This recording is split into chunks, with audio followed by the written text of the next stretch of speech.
Nggak usah. Ntar aja pas akhir. Assalamualaikum warahmatullahi wabarakatuh.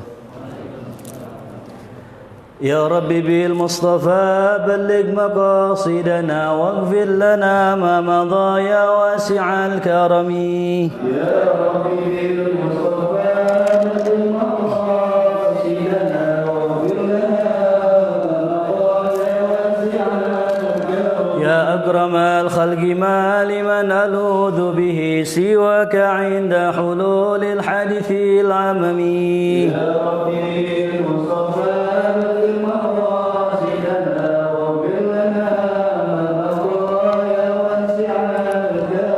نفس لا تقنتين من زلة عظمت إن الكبائر في الغفران كالأمم.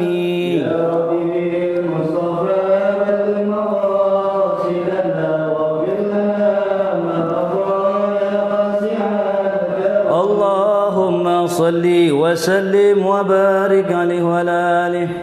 الفاتحة من الفتوح والبنوه والرسوخ وتوبة النسوخ والصلاح الجسد والروح إلى حضرة النبي مصطفى رسول الله صلى الله عليه وسلم وثم إلى الحبيب علي بن عبد الرحمن الأبسي وثم إلى الحبيب علي بن محمد الأبسي وثم إلى الحبيب علي بن حسين الوطن وثم إلى الحبيب سليم بن أحمد جنان وثم إلى الحبيب عبد الله بن حداد وثم إلى الحبيب أحمد بن حداد وثم إلى الحبيب عبد القادر بن أحمد السقاف ثم إلى الحبيب أحمد بن عبد الله السقاف وثم إلى مشايخنا وعلمائنا وأساتذتنا ونخصه خصوصا إلى الذي المذكور في هذا القرطاس وأصولهم وفروعهم أن الله يتغشاهم برحمة ومغفرة وينفعنا بأسرارهم وأنوارهم وعلومهم في الدين والدنيا والآخرة. الفاتحة.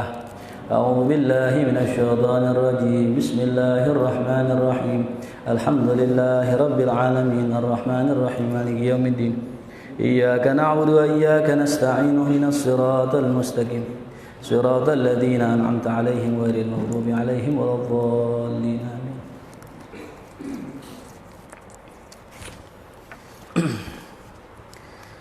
Bismillah walhamdulillah wassalatu wassalamu ala sayyidina rasulillah sayyidina Muhammad ibn Abdillah wa ala alihi wa sahbihi wa man tabi'ahu wa wala hawla wa la quwwata illa billah. Amma ba'du. Hadratul mukarramun, para asatizah, para guru-guru, para pengurus dan para jamaah yang saya hormati.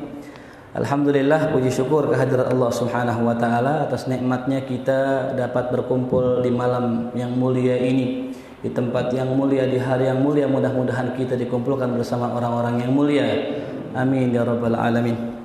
Kita melanjutkan kajian kita, di mana pada malam hari ini kita akan berbicara tentang adabul insan ma'allah. Adab seorang manusia kepada Allah Subhanahu wa ta'ala. Ini adab pertama, adab yang paling penting dan yang paling mesti kita dahulukan adalah adab kita kepada Allah Subhanahu wa ta'ala. Bismillahirrahmanirrahim. Qala al-muallif rahimahullah, kaifa adabul insan ma'a rabbih. Bagaimana adab seorang manusia kepada Tuhannya? Yang pertama adalah ta'zimuhu ta'ala. Tulis yang pertama adalah kita mengagungkan Allah Subhanahu wa ta'ala. Jadi bagaimana kita bisa membesarkan Allah? Itu dengan cara bimtithali awamirillah, dengan mengerjakan segala perintah Allah. Jadi termasuk adab kita kepada Allah adalah mengagungkan Allah. Makna agung adalah besar. Jadi kalau sesuatu itu kita besarkan, maka otomatis sesuatu itu yang menjadi prioritas nomor satu dalam hidup kita. Maka apa kira-kira yang mewujudkan atau menggambarkan bahwa seseorang itu membesarkan Allah? Yang pertama adalah dia segera menunaikan kewajibannya. Ketika muadzin di masjid mengucapkan Allahu Akbar, Allahu Akbar, maka terlihatlah di situ yang mana yang besar, dunia ataukah Allah. Maka ketika kita membesarkan Allah, maka dunia kita tinggal dan Allah Subhanahu wa taala akan berikan dunia tunduk sama kita. Saya punya murid, suatu saat sholat Jumat, waktu Jumat, Ketika itu hendak pergi ke Bogor naik kereta, udah pengen masuk sholat Jumat, kata temannya, udah kita nggak usah sholat Jumat dulu dah, kalau kita sholat Jumat kita nggak keburu nih. Lantas kata murid saya, enggak, kita harus sholat Jumat. Yang namanya sholat Jumat seminggu 1 kali. Akhirnya apa? Akhirnya temannya ngalah, udah kita sholat Jumat dah, yarin dah telat. Ya. Subhanallah, ketika dia mengerjakan sholat Jumat, dapat sholat Jumat, di perjalanan menuju tempat dia itu kerja, ada callingan lagi, kebetulan dia tukang foto. Ada panggilan lagi, ada job lagi. Ya. Rezekinya diapain? Ditambah, sami Allah. Kenapa ditambah? Karena dia tadi meninggalkan dunia untuk Allah, maka yang memiliki dunia akan menyuruh dunia tunduk kepadanya. Maka dalam sebuah hadis dikatakan, ya dunia man khodamani fakhdumihi. Wahai dunia, siapa orang yang berkhidmah sama saya? Ya. Azan dikerjain, sholat. Ya waktunya zakat, dia zakat. Waktunya puasa, dia puasa. Nggak pernah meninggalkan yang wajib bagi dia. Khidmahnya buat Allah. Orang yang semacam itu, wahai dunia, fakhdumihi, ente berkhidmah sama dia. Ya. Terlintas di hati dia, terlintas di hati orang yang khidmah sama Allah, Allah kabulkan apa yang menjadi lintasan hatinya. Subhanallah. Jangankan ngomong, terlintas di dalam hati, Allah kabulkan. Dan ini bukan sembarang ini. Malam Kamis kemarin, ya pulang saya ngajar di Kuitang, kan saya ngajar di Kuitang malam Kamis pekan lalu. Ketika saya pengen pulang, pengen lanjut lagi dari Kuitang ngajar lagi di tempat guru saya, terlintas hati pengen makan nih. Aduh, kayaknya lapar juga perut, pengen makan dulu dah. Makan apa yang enak ya? Oh, makan sate. Nah, tapi kalau kita makan sate lama, ntar mungkin bakarnya lama, ke pengajian udah buru, jamaah udah keburu resah. Udah dah, kita nggak makan dah, kita ngajar aja dulu, ntar makan belakangan. Akhir pas saya sampai majelis, baru banget duduk, Ustadz, ini Ustadz, ada makanan buat antum. Apa itu? Sate Ustadz. Allahu Akbar. Baru bilang sate, dalam hati tadi dikasih apa? Sate. Coba minta mercy tuh.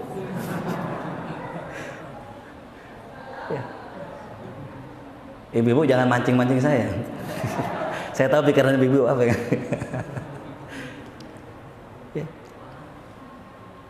Ini bukan perkara yang luar biasa, enggak. Ini saya sadar begini, kenapa? Karena saya yakin orang yang berkhidmah buat agama, Allah perintahkan dunia tunduk sama dia, khidmah sama dia, kabulkan segala apa yang dipengen. Ya. Kemarin ada jamaah saya, WA saya, Ustadz, saya udah doa sebulan nggak dikabul-kabulin. Emang doa apaan sampai begitu banget, sampai sebulan nggak dikabulin? Pengen makan durian Ustaz. Ya Allah, makan durian doang kayak doa. Ikut saya maulid, makan durian sampai 3 biji, sampai kenyang-kenyang, sampai enak-enak gitu makan durian. Ya, akhirnya gini, udah saya bilang terusin dah doanya sampai Allah kabulkan doa ente. Tuh. Siap Ustadz, saya doa lagi dah, doa lagi. Ya cuman saya mikir juga, ini kalau orang kita kasih durian girang banget nih dia. Pesen aja dah durian yang kupas tuh ya sama yang temen-temen. Bro, ya durian dong kirimin ke taklim, dikirim. Saya suruh orang yang doa tuh datang ke rumah. Nggak ada durian nih, datang ke rumah. Kasih durian, girangnya luar biasa. Sampai nangis-nangis dia, sampai sujud syukur. Begitu luar biasanya nikmat yang kita anggap biasa, buat orang yang butuh, buat orang yang pengen, besar, luar biasa. Ya. Itulah makna menyenangkan hati orang muslim. Tapi bukan sampai di situ. Ya. Saya ngasih beli durian cuma-cuma buat dia, bukan saya nggak nyobain ya. Kalau mungkin kalau kita beli durian kan, kita cobain dikit deh, diajak aja makan sini makan bareng-bareng. Enggak, ane pengen nyenengin dia biar bininya seneng, anaknya seneng, semua seneng, ane kasih semua. Subhanallah, itu ngasih kemarin, tadi saya ngajar, pas saya ngajar buka berkat, ya, ada durian. Ya, coba saya kasih bukan durian tuh, saya kasih motor dia. Pulang saya buka berkat, ada motor-motoran cuman nggak muat di berkat. Paham? Ya. Nah inilah orang-orang yang membesarkan Allah, dia jadikan Allah sebagai fokus tujuannya, maka dunia tunduk sama dia. Ya.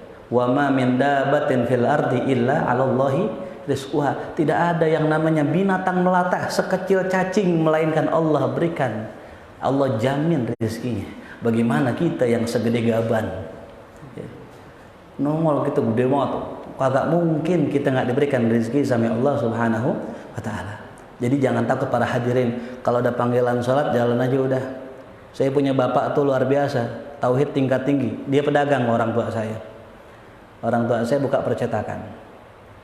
Ditanya, "Pak, kalau ada customer, pelanggan datang pas lagi azan gimana, Pak?" Saya tanya begitu.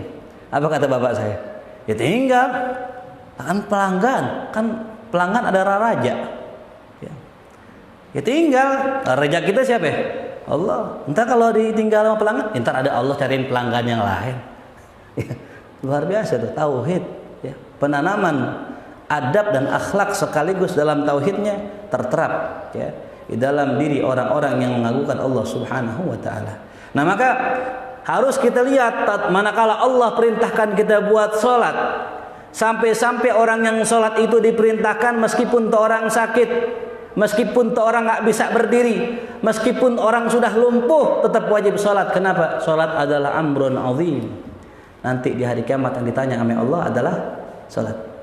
Maka nomor satu, bagi orang-orang yang pengen dekat sama Allah, perbaikin sholat 5 waktu selesai. Itu aja dulu. Dalam sebuah riwayat datang seorang perempuan kepada Nabiullah Musa alaihissalam. "Ya Musa, wahai Nabi Musa, saya telah berzina wahai Musa." Ngaku sama Nabi Musa. "Oh iya, kamu telah berbuat perbuatan yang sangat keji." "Bukan hanya itu ya Musa, habis saya zina, itu anak lahir, saya bunuh anaknya." Udah kejam banget orang. Kemudian Nabi Musa berkata, "Idhhab anni, pergilah engkau dari saya takut murka Allah turun kepada kita semua lantaran dosa yang kau kerjakan." Diusirlah itu perempuan, putus asa dari rahmat Allah. Datang malaikat Jibril menyampaikan firman dari Allah Subhanahu wa taala. Apa kata Allah? "Ya Musa, kenapa engkau usir hambaku?" "Ya Allah, dia telah berbuat perbuatan yang sangat keji ya Allah. Dia sudah zina, bahkan membunuh anaknya." Kata Allah apa? "Wahai Musa, tahukah kamu ada dosa yang lebih besar daripada dosa berzina dan membunuh?" "Apa ya Allah?" "Tarikus sholati amdan," orang yang meninggalkan sholat dengan sengaja. Lebih kejam, lebih keji daripada orang yang berzina dan membunuh. Meninggalkan sholat dengan sengaja. Ya. Nah, jadi kalau kita pengen dekat sama Allah, perbaikin apa? Sholat. Jangan dulu kita sholat sunnah, udah yang wajib aja dulu. Syukur-syukur mampu untuk sholat sunnah, alhamdulillah. Apalagi termasuk daripada perintah Allah, wasiyam, puasa Ramadan. Ini doain, saya lagi nulis buku lagi. Ya, ini buku mudah-mudahan ya segera cetak ya. Tinggal nungguin kabulnya doa antum aja insyaallah ya. Nanti para jamaah yang nggak kedapatan kertasnya karena memang sudah perjanjian dengan pengurus nggak ada kertas-kertasan, setelah pulang silahkan ambil di meja sini. Nah, nanti setelah rapi itu buku cetak, antum silahkan dah beli. Nanti insya Allah kita akan jual buat para jamaah semua. Nah, jadi jalan kita dekat sama Allah yang pertama adalah imtithal awamirillah, mengerjakan perintah Allah. Di antaranya sholat, zakat, puasa, haji dan selainnya. Nah, yang kedua, meninggalkan seluruh maksiat. Nah, ini rada beda nih pemahaman orang. Ada orang bilang begini, tuh Ustadz Paris kitabnya banyak banget tuh. Saya dikata kitabnya banyak di rumah. Itu apa diamalin semua tuh? Ya, ada kitab namanya Tafsir Ruhul Ma'ani, segini tebalnya. Ya, antum kalau lihat kitab tebalnya segini, kira-kira ilmunya banyak apa dikit? Banyak. Itu yang begini nggak 1, 3, 4. Ada Majmu' Syarah Muhadzab 20 jilid. Allah karim. Allah. Ya. Gede. Nah, ini orang nggak paham konsep mengerjakan perintah bukan mengerjakan seluruhnya. Ittaqullaha mastata'tum. Bertakwalah pada Allah, kerjakan perintah Allah sekemampuan kita. Selesai. Ya. Jadi yang nggak bisa duha jangan maksain duha. Yang nggak bisa tahajud jangan maksain tahajud. Yang penting kita kerjain dulu yang wajib. Sholat 5 waktu. Tapi kalau kita pengen dapat cintanya Allah, pengen dapat karamah dari Allah, pengen dapat kemuliaan dari Allah, kerjakan yang sunnah. Itu konsep berbuat amal baik. Tapi kalau meninggalkan maksiat, enggak. Meninggalkan maksiat semuanya, enggak pakai dikit-dikit. Ya. Ustadz, saya pengen ngaji, cuman saya masih mau minum, Ustadz. Apa Ustadz bilang apa? Yaudah silahkan minum. Nggak bisa. Yang namanya maksiat ya maksiat. Nah cuman ini yang orang kadang-kadang susah memahaminya, bagaimana agar orang meninggalkan maksiat. Gitu. Lihat Rasulullah, cerdas luar biasa. Ada seseorang datang ke Rasulullah, bilang, ya Rasulullah, saya pengen masuk Islam, tapi saya masih pengen zina ya Rasul. Apa jawaban Rasul? Apakah engkau redo orang tuamu dizinahi? Enggak ya Rasulullah. Apakah engkau redo adikmu dizinahi? Enggak ya Rasulullah. Apakah kau redo anak perempuanmu dizinahi? Enggak ya Rasul. Kalau begitu jangan zinahi mereka semua, karena mereka adalah orang tuanya orang lain, anaknya orang lain, saudaranya orang lain. Begitupun kau. Iya ya Rasul, saya nggak jadi zina dah. Tuh, diajak berpikir. Ya. Termasuk juga menghindarkan orang dari perbuatan maksiat adalah ngajak berkumpul. Ya. Ini kita boleh sesekali ngumpul-ngumpul dalam rangka ngopi-ngopi, makan-makan. Ya. Saya dulu ngumpulin anak-anak muda, saya nggak ajak ngaji nggak. Sekarang udah pada ngajar anak-anaknya. Ayo kumpul-kumpul makan gorengan bareng-bareng. Mau minum apa? Saya ini saat apa ST, Ira bila ST, anda apa? Jus ya boleh ya. Anda apa? Apaan aja kita ajak kumpul. Kita senengin. Yang mau kopi, yang mau ini kita kasih semua. Ya, apaan aja yang girangin mereka. Mereka duduk sama kita dari habis isya sampai jam 12. Di mana kebiasaan mereka kalau seandainya jam-jam segitu ada yang main game, ada yang jalan sama perempuan. Maaf misalnya ada yang narkoba, minum-minuman, kita tahan sejenak. Kita ajak mereka untuk duduk berkumpul sambil saya ceritakan tentang kisah-kisah ulama dan kisah sahabat. Tuh, ya. Nah, jadi ya, hal-hal kayak begini mesti kita jalankan. Agar apa? Agar kita nanti punya anak pun sama. Ya. Ini namanya dakwah bilhal. Ya. Nah, mesti jadi ustaz. Minimal apa yang antum dapat malam hari ini, antum pulang, antum simpan, antum ajarkan sama orang-orang sekitar kita. Tapi yang nomor satu adalah ikramun nas, baik dulu sama orang. Ya. Ada orang sekarang punya ilmu main langsung nasihatin aja. Saya tanya jamaah. Ada pengajian saya yang ngaji cuma 4 orang. Yang ngaji 4 orang. Saya bilang begini, saya ngajar ya alhamdulillah di mana-mana jamaah banyak. Cuman di sini doang nih jamaahnya 4.000 orang. Saya nanya sama nih orang, ente kalau ngajakin orang ngaji gimana? Ya kita WA aja Ustaz, ayo ngaji. Ayo ikut ngaji. Kagak bakal mau. Ya. Orang sekarang model begitu nggak bakal mau ngaji. Bagaimana cara ajak mereka ngaji? Antum ajak mereka dengan cara ketika mereka sakit, antumlah orang pertama yang hadir di rumahnya untuk menjenguknya. Maka dia akan berpikir, ya Allah, teman nongkrong gua, teman main, kagak ada yang jenguk. Ini orang pengajian, ujuk-ujuk datang ke rumah bawa makanan, bawa buahan. Langsung teringat, terekam dalam otak dia. Nah ini orang yang tidak akan meminta sama saya, melainkan dia akan kasih saya sesuatu, maka saya harus ikut sama dia. Ikut ngaji. Begitu cara orang ngajak ngaji. Ketika ada orang meninggal, orang tuanya, kitalah yang pertama hadir. Ya, kita bacain Quran, kita hatamin Quran bareng-bareng, terekam di otak dia. Ya. Jadi kalau ngajakin orang sekarang benar tuh bukan dengan ngaji-ngaji, bukan. Harus bil hal, bil akhlak, bil adab, dengan akhlak, dengan adab, dengan kebaikan. Sampai Nabi kita Muhammad SAW suatu hari perang, selesai perang Rasul bawa kambing mabaina jabalaini, itu kambing antara 2 bukit. Antum bisa bayangkan berapa banyak jumlah kambing di antara 2 bukit. Datanglah seseorang non muslim kepada Rasulullah Sallallahu Alaihi Wasallam. Lalu Nabi kita Muhammad SAW berikan itu kambing yang tadi mabaina jabala ini kepada orang non muslim. Ya. Kalau kita seandainya punya harta sekian banyak, kita mau ngasih kemana? Muslim apa non muslim? Pasti muslim. Muslimnya yang soleh apa yang tukang mabok? Ini pelajaran buat kita. Ya. Rasul kasih ke non-muslim yang bukan orang Islam, bukan orang baik, tapi ini orang adalah pemimpin di kaumnya. Sehingga ketika ini pulang, girangnya luar biasa. Saking girangnya ini orang masuk Islam. Ya. Saking girangnya apa? Masuk Islam. Dipulang ke kampungnya, dibilang, orang kampung, saya nemuin orang, ada orang yang nggak cinta dengan dunia. Ayo kita semua ikut ajaran dia. Masuklah sekampung, masuk Islam. Gara-gara apa tadi? Sedekah yang dikasih Rasulullah Shallallahu Alaihi Wasallam. Ya.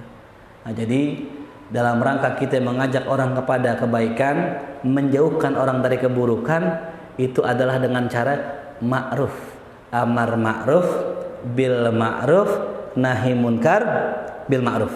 Ngajakin orang kebaikan dengan cara yang benar dan mencegah orang kemungkaran dengan cara yang ma'ruf juga. Gitu. Seperti apa bentuk ya hal-hal yang dilarang Allah? Kasyirki, seperti syirik. Ini syirik dalam bahasa Betawi ya, kalau orang kita orang Betawi dibilang syirik itu dengki. Ya. Ada orang punya rumah, rumahnya cakep, ya. Tetangganya ngomongin dulu, lu jangan syirik lu. Itu syirik itu apa? Mensekutukan Allah. Bukan. Syirik itu adalah apa? Dengki. Jadi kalau bahasa Betawi syirik apa? Dengki gitu. Nah, tapi orang sekarang suka nggak paham tuh. Ya. Padahal syirik ini dosa yang nggak Allah ampuni nanti di hari kiamat. Ya. Siapa orang yang ketika mati dalam kondisi dia syirik sama Allah, menduakan Allah, maka ini orang di hari kiamat nggak bakal diampuni nama Allah. Innallaha la yaghfiru ayyushraka bihi. Allah nggak bakal mengampuni dosa orang yang syirik. Wa yaghfiru ma duna dzalika liman yasha, tapi Allah ampuni seluruh dosa-dosa yang Allah kehendaki. Ya. Maka jangan pernah kita hujat orang-orang yang sekarang, mohon maaf, ya transgender. Ya. Ada orang kan transgender ya. Ya. Dosa nggak? Dosa nggak ganti kelamin? Jadi bencong dosa nggak? Jadi tomboy dosa nggak? Dosa. Cuman ada cuman masih mungkin Allah maafkan di akhirat. Ya. Siapa tahu orang yang transgender di akhir hayatnya dia taubat sama Allah. Ya. Cuman kalau ada dipotong susah. Udah dipotong susah. Namanya udah dipotong. Ya, mau nyambung lagi bagaimana? Dicangkok. Ya namanya udah kadongan dipotong, tahu kadongan ya? Tahu kadongan? Udah terlanjur dipotong. Ya. Susah bangking. Gimana gabungin itu? Tapi saya pernah kisahkan dulu ya. Mungkin jamaah ada lupa, biar saya kisahkan lagi. Ada seorang perempuan sakit parah, udah sakit keras, pengen mati. Karena takut, saking cintanya dengan suaminya, kata ini bini, ayah kalau aku mati kamu janji ya jangan nikah lagi. Kata lakinya, iya aku janji. Enggak, kurang, sumpah. Iya yang demi Allah. Ini kisah nyata dalam kitab Fawaidul Mukhtarah kalau nggak salah. Iya aku sumpah nggak bakal nikah lagi. Enggak, kurang. Aku nggak percaya kamu orangnya begini. Biar kamu bisa meyakinkan aku, sekarang potong kamu punya kemaluan. Kata bininya disuruh potong. Takut kalau bininya meninggal nanti lakinya punya kemaluan menikah lagi. Akhirnya bener, saking cintanya nih laki dipotong kemaluannya. Habis dipotong rapi semua, beberapa hari bininya sembuh. Kasihan tuh bini, nggak punya pegangan hidup. Akhirnya nyesel tuh. Ya, makanya kata Sayyidina Ali, jangan ngambil keputusan ketika marah, jangan berjanji ketika bahagia. Ya. Akhirnya nyesel, datang ke Habib Abu Bakar Al-Idrus, wali min auliyaillah, terkenal dengan karomahnya. Ya, Habib, kenapa? Ini aneh punya laki Bib. Kenapa emang laki ente? Aneh kemarin begini Bib, aneh suruh potong tuh si fulannya, dipotong sama dia, sekarang aneh nyesel Bib, kenapa aneh suruh potong? Bisa nggak dibalikin lagi Bib? Wallahu ala kulli syai'in, Allah maha apa? Maha mampu. Ya udah nih, ya ente cari sekarang batang kayu pohon. Terus Bib diapain? Entarane doain mari. Dibawa kayunya, didoain sama tuh Habib, selesai doain nih. Nanti suruh laki ente tempelin tuh kayu ke kemaluannya. Bener ditempelin pas mandi. Jadi. Jadi nongol lagi tuh. Si fulan. Ya. Ini menunjukkan apa? Bahwasanya jangan mempersempit kehendak Allah Subhanahu wa taala. Saya ini kena diabetes. Ya, udah positif, udah cek kemarin tahun lalu. Ya, makanya saya alhamdulillah Allah kasih tahu ternyata kayu manis cakep tuh, ajib. Ya. Itu kayu manis itu bisa nurunin gula. Ya. Tapi jangan sekebon kita makan. Ya, mati gitu. Yang kagak kena gula jangan minum kayu manis. Ya, kalau boleh dah kalau dikit-dikit aja. Saya minum segini nih, 305 saya punya gula. Minum gula segelas gini 99. Allah. Ya. Tuh.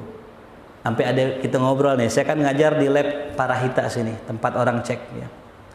Kata teman-teman perawat, penyakit gula nggak bisa disembuhin Sal. Ya. Itu omongan sekilas bener kata ilmu kedokteran, tapi sehakikatnya itu omongan bisa bikin orang kafir. Kenapa? Wa huwa ala kulli syai'in, nggak ada yang mustahil. Kalau Allah sudah berkehendak, innama amruhu idza arada syai'an ayyakula lahu kun fayakun. Minta sama Allah agar Allah sembuhkan penyakit kita. Ya. Jangan begini, ya Allah udah kena gula lagi nih. Ya paling 2 tahun 3 tahun lagi mati nih. Jangan salah. Yang sehat bisa jadi meninggal. Kemarin tetangga saya tuh, Bang Asrop tuh. Kan tetangga saya itu. Ya, pejaten. Kan pulau pejaten belakang ya. Sampai sekarang masih ramai rumahnya. Ya, orang tahlilan. Ya, malam ini saya nggak datang, emang karena nggak diundang ya. Ya saya nggak datang, orang nggak diundang, ngapain datang?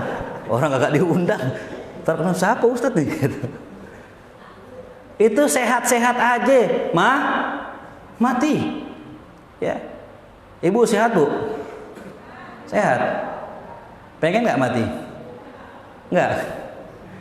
Jadi mati nggak kenal penyakit. Nih namanya kita belajar tauhid. Orang kena diabetes dibilang kagak bakal sembuh, bohong. Kenapa? Allah Maha menyembuhkan. Ada salah seorang syekh, seorang kiai. Ini yang cerita Walid Habib Ali bin Abdurrahman As-Segaf sini Bukit Duri. Beliau cerita ada di daerah Kalimantan kalau nggak salah ya. Ini seorang syekh sufi banget. Ya. Ini orang sangat benar-benar mengamalkan kitab Tanbihul Muqtarin. Ada ulama dulu itu diajak ke dokter nggak mau. Ini tinggi banget ini makomnya. Karena orang itu beranggapan kalau diajak ke dokter berarti dia nggak senang dengan sakit yang diderita. Ya. Karena hakikat sakit adalah menggugurkan dosa kita. Harusnya kita senang kalau dapat sakit. Nih makomnya beda sama saya ya, jauh. Ya. Nah ini diamalkan oleh kiai ini. Sampailah dia punya penyakit kanker, tumor segede gini di perutnya. Hati-hati ya para jamaah yang perutnya gede-gede itu hati-hati ya. Itu bukan tumor, kebuli ya. Kena tumor gede.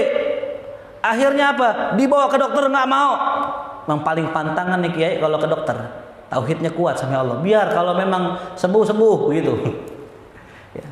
Akhirnya ini kiai pingsan. Satu saat lemes, capek pingsan. Nah mumpung pingsan kata anak-anaknya udah buruan bawa abak ke rumah sakit. Dibawa ke rumah sakit. Pas dibawa ke rumah sakit, masuk ke rumah sakit, ya udah besok jadwal untuk operasi, ternyata anak-anaknya masuk. Pas masuk nggak lama, ternyata tuh udah darah bergelimpangan di mana-mana. Nanya ke dokter udah operasi? Lah belum kan jadwalnya besok. Dokter di kamar itu darah semua dokter. Pas diperiksa ternyata di scan di AP nggak ada tumornya. Tumornya udah nggak ada. Siapa yang operasi? Kurang kencang, siapa yang operasi? Allah. Innama amruhu idza arada syai'an ayyakula lahu fayakun. Ini tauhid. Ya. Inilah rijalullah, makhluk-makhluk yang Allah utus. Ini kita harus yakin ini. Makanya kita kadang-kadang begitu sih orang sekarang. Orang sekarang giliran susah aja datang ke Allah, ngadu, sholat nangis-nangis. Ya. Giliran seneng lupa sama temen, hilang tahu. Makanya kalau pengajian saya lagi rame, oh ketahuan lagi banyak utang nih jamaah nih, ngaji nih. Ini nggak tahu nih lagi rame nih, mungkin banyak utang enggak? Insya Allah nggak ada ya. Insya Allah kalau jamaah Ittihad saya yakin dah, kagak ngarep makan, kagak ngarep apa-apaan, cuma ngarep berkah Rasul Shallallahu Alaihi Wasallam tuh ya. Jadi orang sekarang begitu, giliran susah datang ke Allah. Kan Allah pengennya kan orang kenal Allah fis-sarra'i wad-dharra. Lagi susah kenal Allah, lagi senang ingat Allah. Itu yang Allah pengen. Lagi senang takwa sama Allah, lagi susah takwa sama Allah.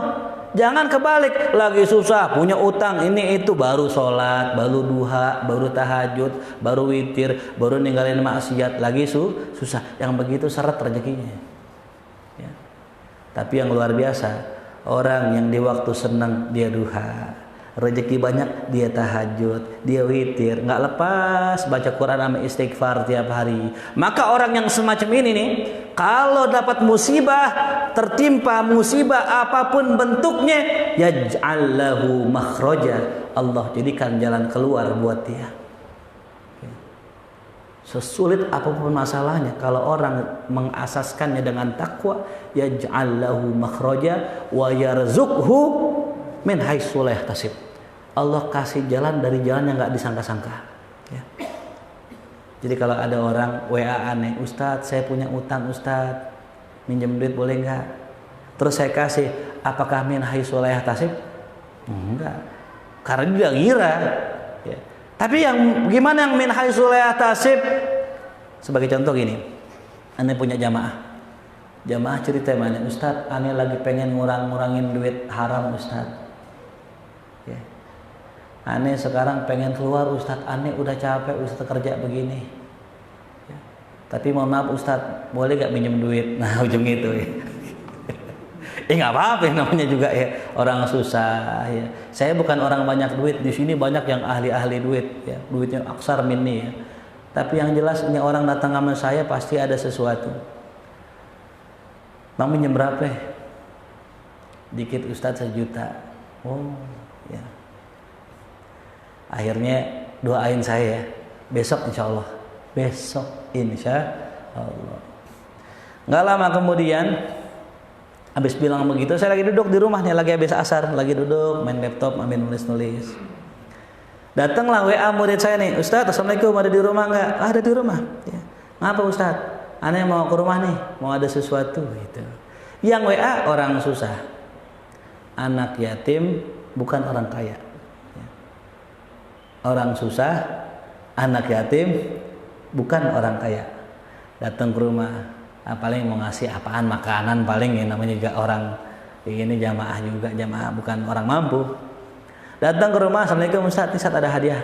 Dikasih amplop saya. Paling gocap paling atau enggak cepet paling amplop jamaah ketahuan dah deket-deket rumah saya begitu ya.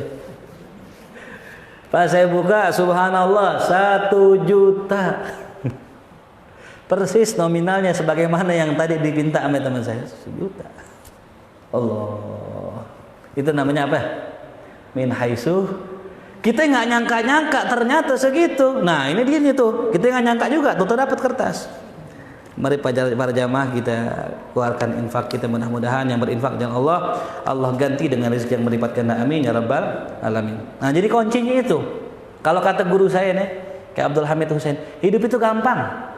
Kerjain perintah Allah, jauhin larangannya, beres, kagak bakal ada masalah. Udah itu aja. Ya. Kerjain perintah Allah, jauhin larangannya, beres, kagak ada masalah. Udah nggak ada masalah. Masalah apapun yang datang sama kita ada jalan keluarnya. Masalah ini ada jalan keluarnya. Tuh. Nah, cuman ngerjain perintah, sama jauhin larangan butuh ilmu. Kemudian wa min ta'zimillahi ta'ala, termasuk mengagungkan Allah adalah ikramul ulama, memuliakan ulama. Nah, ini catat nih. Tanda orang ya mengagungkan Allah, dia mengagungkan para alim ulama. Ya.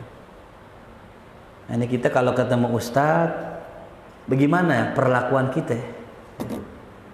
Bagaimana sikap kita? Mohon maaf, orang macam-macam zaman sekarang. Ya, sebenarnya para ustadz sekarang udah banyak yang melanggar aturan muru'ah, ya, seorang guru. Sebagai contoh, satu hari Imam Malik diundang oleh raja, kalau nggak salah waktu itu Harun ar-Rasyid kalau nggak salah, untuk ngajar di rumah beliau. Antum bayangkan, seorang ulama diminta ngajar di istana. Kira-kira kalau ulama sekarang datang nggak? Oh, datang. Ada pas pampresnya, pasti pulang nggak mungkin nggak bawa apa-apaan, pasti pulang bawa apa? Bawa duit. Apa kata Imam Malik? Al ilmu yu'ta walayati. Ilmu itu didatengin, bukan datang. Luar biasa. Ya. Imam Malik. Maksudnya apa? Ente presiden, ente khalifah, kalau mau ngaji, sini ngaji taklim. Jangan pakai undangannya ke rumah ente. Oh. Itu ulama yang nggak silo dengan dunia. Ya. Kalau sekarang, ya Ustadz bisa nggak ngisi di istana? Datang nggak? Kuy. Datang langsung, segera ya. Maka saya minta sama Allah, ya Allah, jangan jadikan saya orang-orang yang seperti itu, ya Allah. Ya. Kenapa? Fitnahnya gede. Almarhum Habib Alwi Al-Haddad, ada seorang keturunan Al-Haddad. Itu terkenal doanya yang mustajab, orang soleh luar biasa. Suatu hari Presiden kita Soekarno mengundang beliau untuk hadir ke istana. Ya. Akhirnya karena didesak, diminta, sampai ke orang-orang terdekat beliau pun diminta. Akhirnya beliau dengan berat hati datang ke istana. Ya. Beliau cuma minta, wahai presiden, saya minta boleh satu permintaan? Boleh ya Habib, antum minta apaan aja boleh. Antum mau mobil, aneh kasih. Mau apa? Fasilitas rumah, aneh kasih semua. Atau Soekarno. Apa jawaban Habib Alwi? Ya. Wahai presiden, saya minta satu, tolong jangan undang saya lagi ke istana. Ya. Jangan undang saya ke istana. Kenapa? Inilah ulama-ulama yang az-zahid fi dunya. Orang yang zuhud, orang yang dikhidmahkan oleh dunia.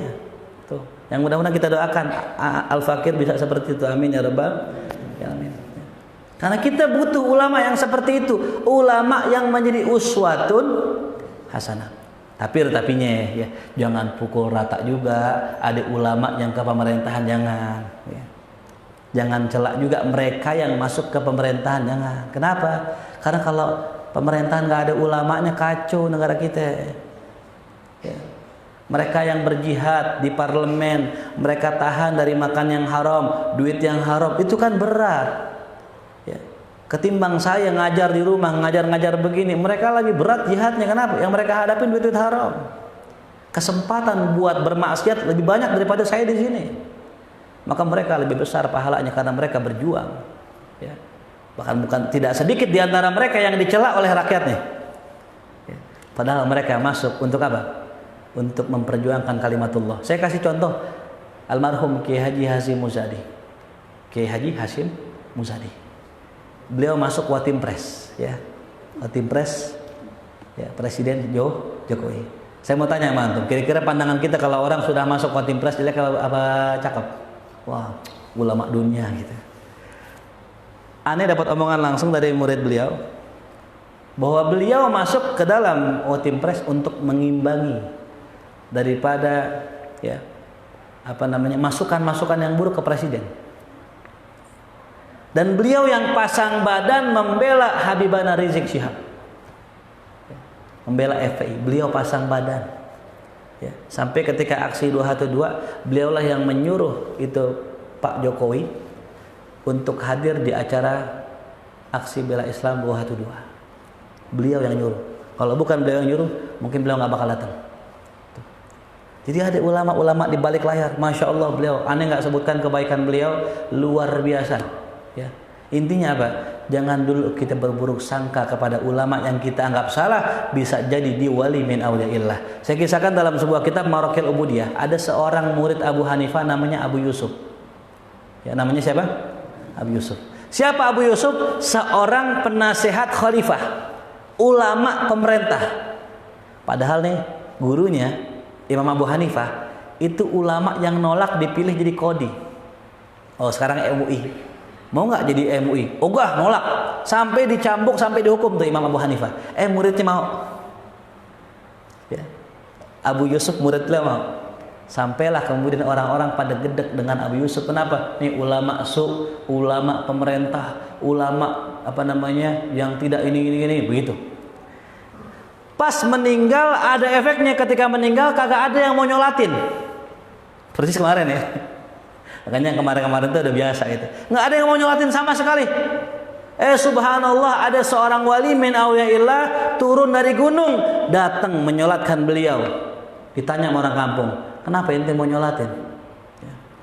Kenapa mau nyolatin? Ya, wahai para orang kampung sekalian, ketahuilah Abu Yusuf ini wali min auliyaillah. Seketika semuanya nyolatin dia, minta maaf karena selama ini telah buruk sangka kepada Abu Yusuf. Nggak bukan?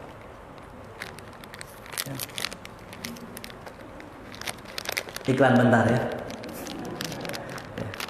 Ya, nak nih. Makan di belakang nggak masalah. Ya. Bismillah. Makan tangan kanan ya. Jelas? Ya. Nah, jadi begitulah kita muliakan ulama, jangan sampai kita salah paham. Ya.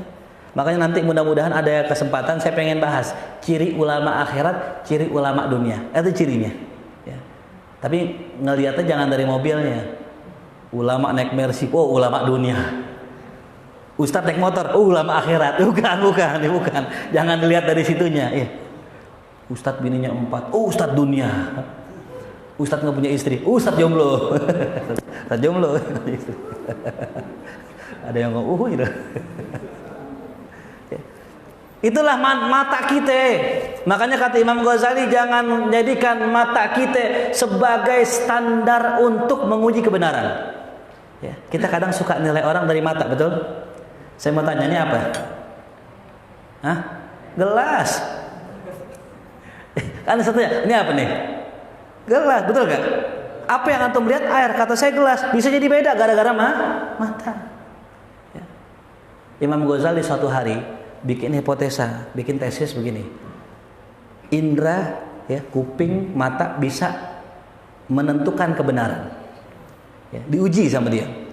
Diambil sebuah batang kayu, dimasukkan ke dalam sungai yang jernih.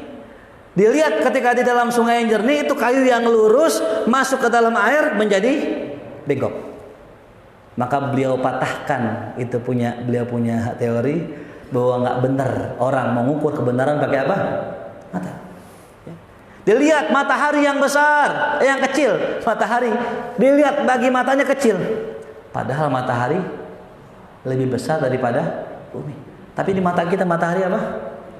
Itulah mata yang sering kita gunakan untuk menilai orang lain. Ya.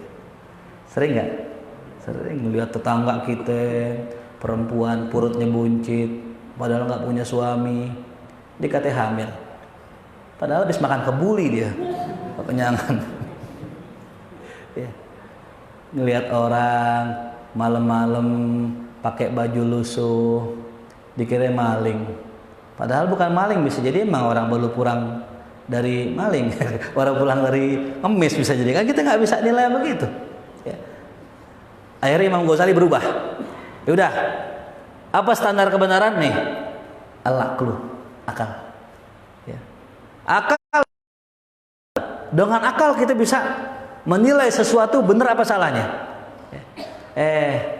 Ternyata beliau dapatkan akal itu manusia beda-beda. Ya. Saya mau tanya, ini cincin yang saya pakai. Ya. Ini tulisannya Allah Rasulullah Muhammad, sebagaimana cincin Nabi Muhammad.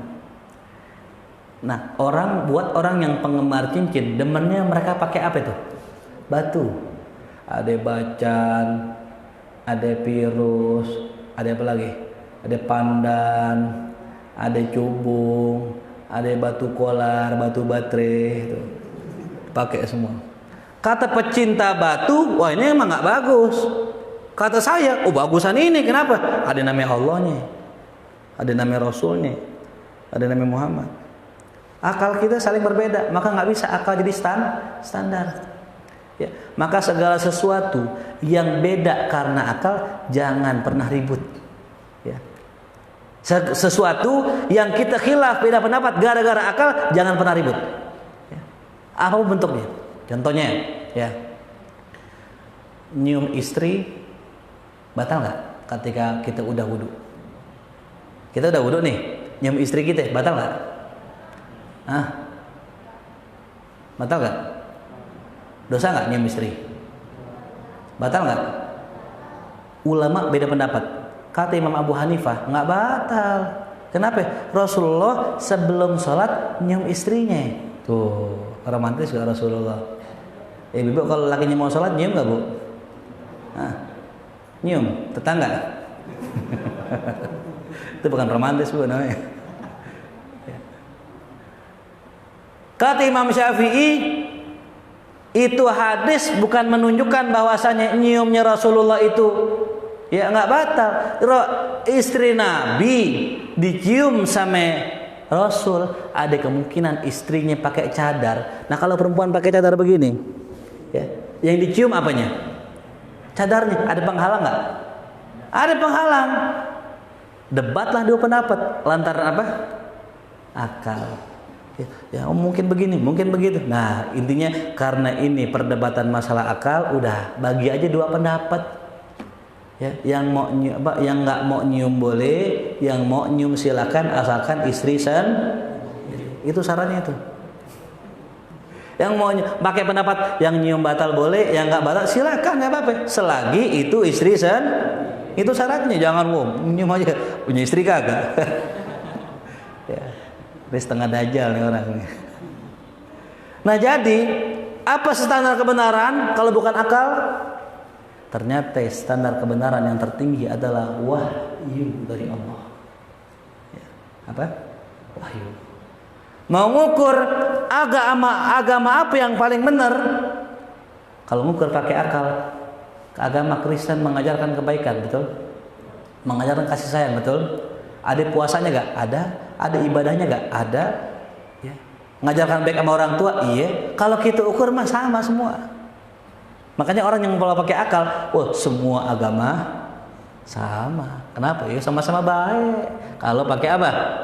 Ternyata patokan kebenaran bukan akal, tapi wahyu dari Allah. Innad dina indallahil Islam. Sesungguhnya agama yang diridhoi Allah hanyalah agama Islam. Udah. Jangan pakai akal, taruh akal kita. Kalau Allah sudah berfirman begitu, udah lepas akal kita. Tuh, ya. Jelas? Nah, ini pentingnya kita memuliakan ulama. Yang kedua, termasuk mengagungkan Allah, memuliakan orang yang punya uban. Nah, ini beruntung nih Bapak-bapak semuanya. Saya lihat di sini jarang yang punya uban ya. Tahu uban ya? Kalau ada orang yang sudah ubanan, putih rambutnya semua, ya, asal bukan dipilok ya, memang putih beneran, hormatin, ya, beradablah kepada dia, karena hakikatnya beradab sama yang punya uban, beradab sama siapa? Allah. Ya. Dalam sebuah hadis, Anda pernah baca sebuah kisah, ada seseorang sedang pengen diazab sama Allah lantaran ya dia punya masalah. Cuman yang orang tua ya, udah beruban. Ya. Dalam hadis Nabi, Allah segan, Allah malu mengazab orang yang sudah tua. Ya. Makanya kalau kita sudah punya uban, jangan sekali-kali ubannya dicabut, apalagi disemir. Kalau mau semir silahkan, tapi jangan warna apa? Hitam. Tapi juga kalau yang pas, yang cocok sama warna kulit kita, jangan kulit hitam, semirnya merah, kuning, hijau, kayak Bob Marley tadi. Ya. Sayyidina Ali suatu hari sedang jalan menuju masjid. Jalan menuju masjid, tiba-tiba di depan jalannya ada orang tua, aki-aki. Beliau pikir nih orang Muslim akan sholat ke masjid. Akhirnya beliau nunggu lama, nggak mau jalan sebelum itu orang tua lewat. Ini adab kita kalau anak-anak muda, antum ada ustadz lagi naik motor, antum jangan main salib aja. Ya, ada orang tua lagi jalan, jangan main nyusul aja. Tunggu tuh orang tua jalan tuh. Kalau kita buru-buru, ahsan ya, ahsan salam dan minta izin. Soalnya kalau kita nungguin yang tua di jalan, tua semua nih. Tua di jalan nih. Rambutnya putih semua, gue mau nyalip susah ini. Kantor udah mau masuk. Kalau itu mah nggak usah ya. Cuma kalau ketemu di jalan ada ustadz, dan kita tahu tuh ustadz, jangan main maju aja. Ya, minimal apa? Salam. Assalamualaikum ustadz, izin saya duluan ya. Silakan jalan. Tuh adabnya begitu. Anak muda yang masih muda-muda ketemu orang tuh jalan, izin dulu. Kalau nggak cium tangan, baru jalan. Itu adab seperti itu ya. Nah ini Sayyidina Ali kemudian ketika jalan sampailah ini orang tua pengen dekat masjid, belok nggak jadi ke masjid. Ternyata ini bukan orang Islam, orang Nasrani. Ya. Rasul sallallahu alaihi wasallam di masjid ketika lagi sholat subuh itu ditahan sama malaikat Jibril. Ruku ditahan. Ya. Kenapa ditahan?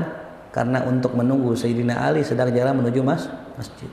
Intinya apa? Fadilah inti hikmahnya apa? Hormatin orang yang sudah tua, insya Allah Allah kasih kemuliaan buat kita. Ya. Selanjutnya wahamil Al-Quran, orang yang hafal Quran, hormatin orang yang hafal Al-Quran. Bagaimana cara menghormatin orang yang hafal Quran? Ya, kalau kita lihat di TV tuh, besok Ramadan nih ada yang namanya tahfiz apa nih? Hafiz Indonesia ya. Nah kemarin ada yang namanya Musa. Ya. Ada yang namanya Musa itu umur berapa kemarin? Umurnya waktu itu 4 ya, 4 atau 5. Itu sudah hafal ya, Al-Quran. Syekh Ali Jabir datang langsung apa? Cium tangan. Nah ini nih saya mau kasih pelajaran. Kita kalau ketemu anak kecil ya, kalau bisa cium tangan anak kecil. Kenapa cium tangan anak kecil? Bukannya dia yang cium tangan kita. Iya silakan, dia mau cium tangan kita.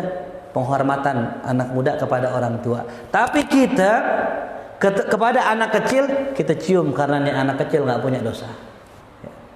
Kita banyak dosa, anak kecil nggak punya apa? Dosa. Ya. Ini dapat dalam sebuah kitab. Ya. Ini buat catat baik-baik ya, catat baik-baik. Kalau sayang sama anak, kalau kita sayang sama anak, tinggalkan maksiat. Kalau kita sayang sama anak, tinggalkan maksiat.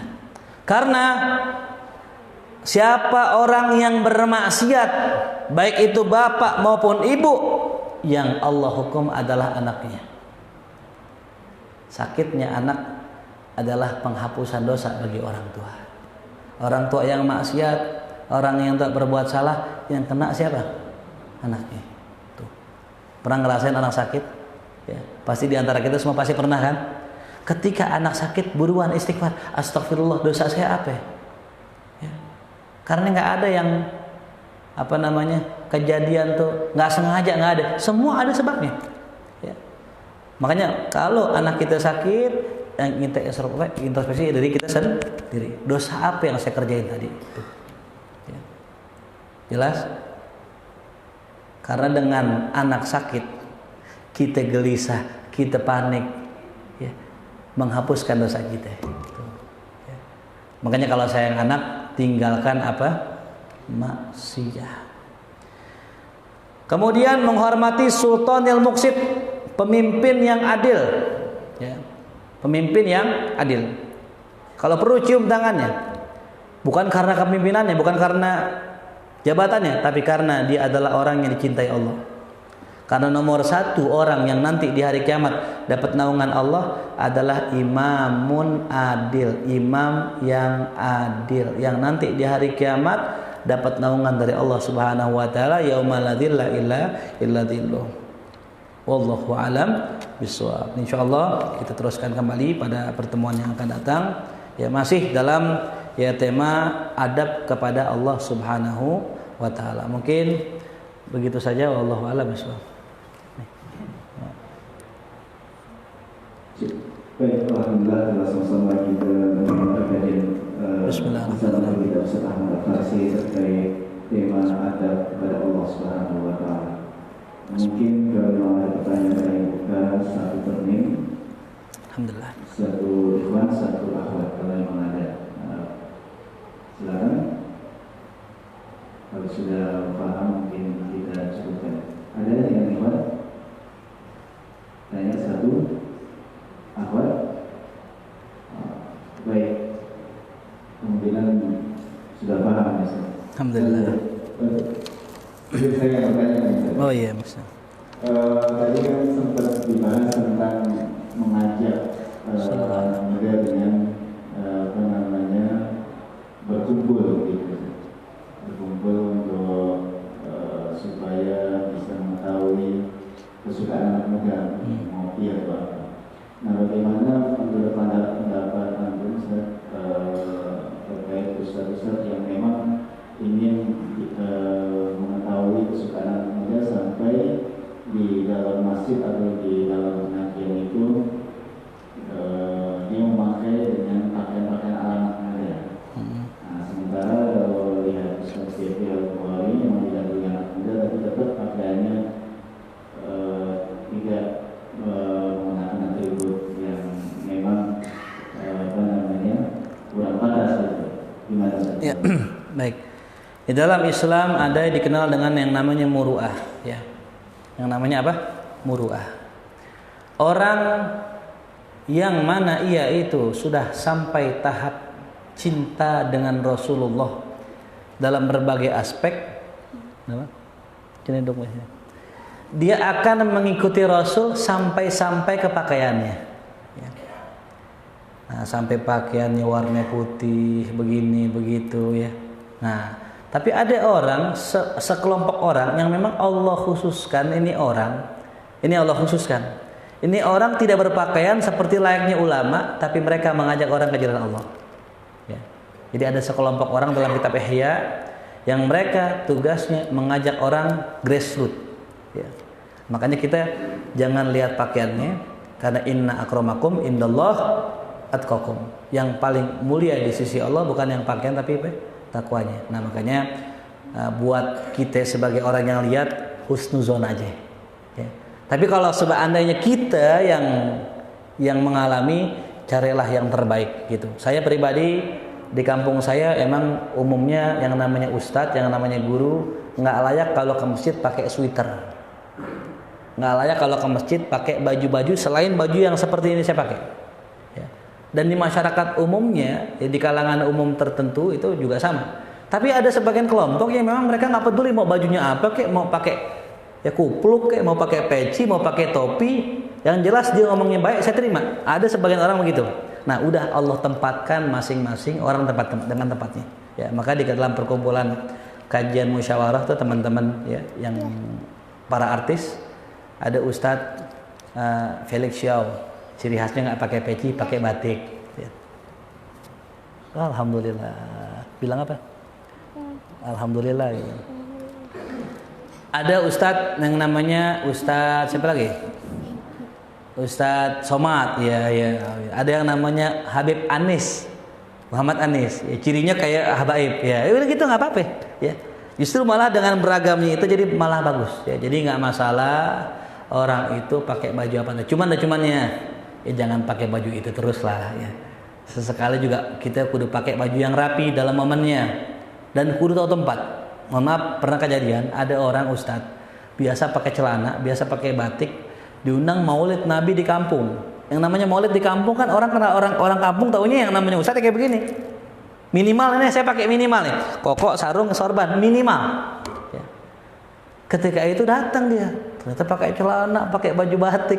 Lah orang kampung kalau lihat orang begitu kagak semenggah. Ya. Tahu semenggah ya? Apa semenggah? In English apa semenggah? Agak enak dilihatnya.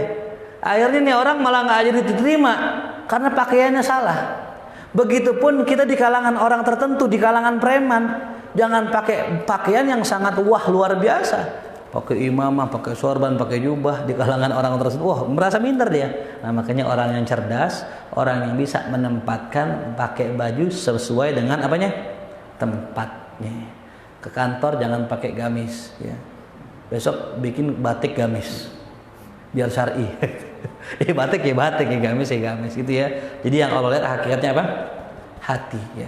Nggak masalah orang pakai baju gimana, yang jelas sesuaikan dengan tempatnya. Wallahu a'lam bishawab. Terima kasih Ustaz atas jawabannya. Baik, dan kita cukupkan untuk kajian pada malam hari ini. Majelis Surah bersama kita bersama Al-Farisi yang kita berharap pada Allah dan hadirnya kita di sini berkat itu dari Allah Subhanahu wa taala. Amin ya Allah. Amin ya Allah. Dan alhamdulillah infak jamaah sekalian mengumpul jumlah 900.000 rupiah. Alhamdulillah dan Allah aksana jaza. Amin ya Allah. Semoga infak saudara jamaah sekalian diterima dan dibalas. Amin ya Allah. Dan menjadi wasilah berkabulnya hajat dan doa-doa jamaah sekalian. Baik, alhamdulillah sudah menyediakan konsumsi makanan di bawah. Lauknya kurang ya, telur. Yang mudah-mudahan cukup. Amin. Amin. Dan kami juga senantiasa mengingatkan jamaah sekalian untuk senantiasa istiqomah hadir di majelis sholawat al-Fatihah tiap malam Jumat, dan tentunya juga mengharapkan sebagai jamaah untuk mengajak saudara keluarganya supaya semakin lama majelis sholawat al-Fatihah yang dilakukan oleh Al-Farisi kita semakin lama semakin syiar. Amin ya. Amin ya Allah. Amin. Baik, yang belum masuk grup bisa menghubungi kami atau langsung ke Ustaz Al-Farisi, grup majelis sholawat al-Fatihah. Di sana sudah ada live streamingnya di Facebook. Insyaallah atau YouTube kami sunnah. Insyaallah. Baik, yang selalu Ustaz Al-Farisi untuk kajian majelis sholawat al-Fatihah. Baik para jamaah, mari sama-sama kita baca surat Al-Fatihah. Kita niatkan untuk kita semua, untuk anak-anak kita, untuk sanak famili kita. Mudah-mudahan Allah berikan kita taufik dan hidayah. Allah berikan keselamatan untuk kita. Allah berikan kita keistiqomahan, kesabaran, ketabahan, keikhlasan, kesyukuran. Dan juga Allah Subhanahu wa taala berikan kita buat yang belum punya anak, Allah karunia anak-anak yang soleh soleha. Yang sudah punya anak, Allah jadikan anak-anak yang soleh soleha. Yang sudah berumah tangga, Allah menjadikan rumah tangganya sakinah mawaddah warahmah. Ilmu yang kita dapat ilmu yang bermanfaat. Mati husnul khatimah berjumpa dengan Nabi Muhammad sallallahu alaihi wasallam. Ala hadhihi niyyah al-Fatihah. A'udzu billahi minasyaitonir rajim. Bismillahirrahmanirrahim. Alhamdulillahi rabbil alamin arrahmanir rahim maliki yaumiddin. Iyyaka na'budu wa iyyaka nasta'in. Ihdinas siratal mustaqim. Siratal ladzina an'amta 'alaihim ghairil maghdubi 'alaihim waladdallin. Amin. الله بحق الفاتحة بسر الفاتحة بكرامة الفاتحة افتح لنا أبواب الخير واختمنا بالخير. اللهم انفعنا بما علمتنا وعلمنا ما ينفعنا وارزقنا علوما تنفعنا في الدين والدنيا والآخرة. ربنا آتنا في الدنيا حسنة وفي الآخرة حسنة وقنا عذاب النار. صلى الله على سيدنا محمد وآله وصحبه وسلم. الحمد لله رب العالمين. اللهم صل صلاة كاملة وسلم سلاما تاما على سيدنا محمد الذي تنحل به العقد وتنفرج به الكرب وتقضى به الحوائج وتنال به الرغائب وحسن الخواتيم ويستسقى الغمام بوجه الكريم وعلى آله وصحبه في كل لمحة ونفس بعدد كل معلوم. اللهم صل وسلم وبارك عليه. والسلام عليكم ورحمة الله وبركاته.